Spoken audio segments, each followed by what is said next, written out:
दुनिया के financial system में एक बड़ा बदलाव आ सकता है, जिसकी शुरुआत ईरान और चीन ने की है। तो क्या अमेरिकी डॉलर की बादशाहत खतरे में है? चलिए समझते हैं इस नए डेवलपमेंट को। तो हम बात करेंगे ईरान के नए नियम, उसके पीछे की रणनीति, पेट्रोडॉलर सिस्टम और इसके वैश्विक परिणामों की।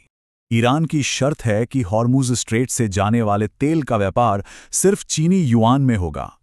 ये क्लासिक दबाव बनाने की टैक्टिक है, एक जरूरी समुद्री रास्ते को हथियार की तरह इस्तेमाल करना। ये मूव सिर्फ शिपिंग से जुड़ा नहीं है, इसके पीछे एक सोची समझी रणनीति है जिसके 3 लक्ष्य हैं। पहला लक्ष्य, युआन में ट्रेड करके अमेरिकी फाइनेंशियल सिस्टम से बचना, ताकि प्रतिबंध बेअसर हो जाएं। दूसरा लक्ष्य है चीन को फायदा पहुंचाना, जो ईरान का सबसे बड़ा तेल खरीदार है। और तीसरा और सबसे बड़ा लक्ष्य है पेट्रोडॉलर सिस्टम को सीधी चुनौती देना। तो ये पेट्रोडॉलर सिस्टम आखिर है क्या? इसकी कहानी 1973 के तेल संकट से शुरू होती है। उस संकट के बाद अमेरिका और सऊदी अरब के बीच एक डील हुई जिसने दुनिया की अर्थव्यवस्था बदल दी। जल्द ही ओपेक के बाकी देशों ने भी तेल सिर्फ डॉलर में बेचना शुरू कर दिया।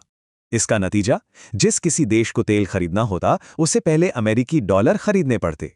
और यही वजह है कि आज भी दुनिया के फॉरेन रिजर्व्स का लगभग 60% हिस्सा डॉलर में है। डॉलर के इसी दबदबे से अमेरिका को जबरदस्त आर्थिक और भू राजनीतिक ताकत मिलती है। ईरान का प्रस्ताव एक पैरेलल सिस्टम बनाना है, जिसमें पावर अमेरिका से चीन के पास शिफ्ट हो जाए। अगर पेट्रो युआन सिस्टम सफल होता है तो ये चीन के लिए एक बहुत बड़ी रणनीतिक जीत होगी। वहीं अमेरिका के लिए इसके नतीजे होंगे डॉलर का दबदबा कम होना और प्रतिबंधों का बेअसर होना।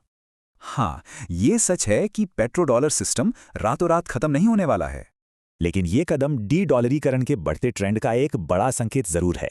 और ईरान की हॉर्मुज पॉलिसी इसी ग्लोबल ट्रेंड को और तेजी देने के लिए बनाई गई है। तो बड़ा सवाल यह है, क्या दुनिया का तेल व्यापार अब डॉलर से युआन की ओर मुड़ेगा?